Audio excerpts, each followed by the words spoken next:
എല്ലാവർക്കും നമസ്കാരം. 2024 ഓഗസ്റ്റ് മാസത്തിൽ ചന്ദ്രനെ കൂടാതെ സൂര്യൻ, ബുധൻ, ശുക്രൻ, ചൊവ്വ എന്നീ ഗ്രഹങ്ങളാണ് രാശി മാറുന്നത്. ഈ മാറ്റങ്ങൾ മൂലം മേടം മുതൽ മീനം വരെയുള്ള 12 കൂറുകൾ ജനിച്ചവർക്ക് ലഭിക്കാൻ പോകുന്ന അനുകൂലവും പ്രതികൂലവുമായ ഫലങ്ങളെക്കുറിച്ചാണ് ഇന്ന് നമ്മൾ നോക്കാൻ പോകുന്നത്. രാശിഫലങ്ങൾ പൊതുഫലങ്ങളാണ്. ഓരോ വ്യക്തിയുടെയും ജാതകരീതിയിൽ നടക്കുന്ന ദശാപഹാരങ്ങൾക്കനുസരിച്ച് ഇതിൽ മാറ്റങ്ങൾ ഉണ്ടാകുന്നതാണ്. ശരി, എന്നാൽ നമുക്കിനി ഓഗസ്റ്റ് മാസ രാശിഫലങ്ങളിലേക്ക് കടക്കാം.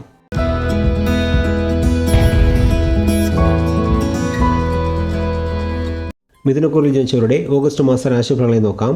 രാശിയുടനെ ബുധൻ മാസം തുടങ്ങുമ്പോൾ 3-ാം ഭാവത്തിൽ സഞ്ചരിക്കുന്നതിനാൽ മനോധൈര്യം അധികരിക്കും. പഠനം കഴിഞ്ഞ് ജോലിക്ക് ശ്രമിക്കുന്നവർക്ക് നല്ല ജോലി ലഭിക്കും. ബുധൻ്റെ കൂടെ ശുക്രനും ചേർന്ന് സഞ്ചരിക്കുന്നതിനാൽ വിവാഹാദി മംഗളകാര്യങ്ങൾക്കും അനുകൂലമായ സമയമാണിത്. 22-ാം തീയതി വക്രഗതിയിൽ ബുധൻ 2-ാം ഭാവത്തിലേക്ക് മാറിയതിനു ശേഷം വാക്കുകൾ ഉപയോഗിക്കുമ്പോൾ കുറച്ച് സൂക്ഷിക്കുന്നത് നല്ലതാണ്.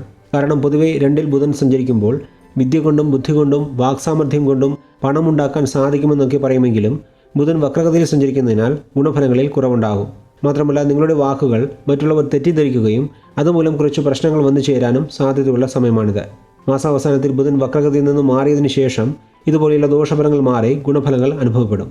സ്റ്റേഷനറി, ബ്രോക്കറേജ്, ഏജൻസി, പുസ്തക വിൽപ്പന, പത്രപ്രവർത്തനം, റിപ്പോർട്ടർമാർ, അഭിഭാഷകർ, ഓഡിറ്റർമാർ ഇതുപോലെയുള്ള ജോലികളിലുള്ളവർക്ക് ഈ മാസം സാമ്പത്തിക നേട്ടങ്ങൾ അധികം ലഭിക്കുന്നതാണ്. മാസം തുടങ്ങുമ്പോൾ ശുക്രൻ്റെ സഞ്ചാരവും അനുകൂലമായതിനാൽ കലാരംഗത്ത് പ്രവർത്തിക്കുന്നവർക്ക് സാമ്പത്തിക നേട്ടങ്ങളുണ്ടാകും. വിവാഹാദി മംഗളകാര്യങ്ങൾക്ക് 24-ാം തീയതി വരെ അനുകൂലമായ സമയമാണ്. പക്ഷേ 25-ാം തീയതി മുതൽ ശുക്രൻ തൻ്റെ നീചരാശിയിൽ കേതുവിൻ്റെ കൂടെ ചേർന്ന് സഞ്ചരിക്കുന്നതിനാൽ ശുഭകാര്യങ്ങളിൽ തടസ്സങ്ങളുണ്ടാകും. പ്രണയിക്കുന്നവർ ചിലർക്ക് പ്രേമനൈരാശ്യവും ഉണ്ടാകും. 16-ാം തീയതി മുതൽ സൂര്യൻ 3-ൽ സഞ്ചരിക്കുന്നതിനാൽ ഐശ്വര്യം, മനോബലം, ഉത്സാഹം എന്നിവ അധികരിക്കും. ഏറ്റെടുക്കുന്ന കാര്യങ്ങളിലെല്ലാം വിജയം നേടാനും സാധിക്കും. സർക്കാർ ജോലിയിലുള്ളവർക്കും രാഷ്ട്രീയ രംഗത്ത് പ്രവർത്തിക്കുന്നവർക്കും സാമ്പത്തിക നേട്ടങ്ങളുണ്ടാകും. ഓഗസ്റ്റ് 18-19 ചന്ദ്രാഷ്ടമ ദിനങ്ങളായതിനാൽ പുതിയ കാര്യങ്ങൾ ചെയ്യാതിരിക്കുന്നതും യാത്രകൾ ചെയ്യുമ്പോൾ ജാഗ്രത പാലിക്കുന്നതും നല്ലതാണ്. മൊത്തത്തിൽ നോക്കുമ്പോൾ മാസാവസാനത്തിൽ വരുന്ന ചില ദോഷഫലങ്ങളെ മാറ്റി നിർത്തിയാൽ പൊതുവെ അനുകൂലമായ ഫലങ്ങളായിരിക്കും ഈ മാസം മിഥുനക്കൂറുകാർക്ക് ലഭിക്കുക എന്ന് പറഞ്ഞുകൊണ്ട് മിഥുനക്കൂറ് ജനിച്ചവർക്കായുള്ള ഓഗസ്റ്റ് മാസ രാശിഫലങ്ങളെ ഇവിടെ നിർത്തുന്നു. അടുത്ത വീഡിയോ കാണുന്നതുവരെ എല്ലാവർക്കും നന്ദി, നമസ്കാരം.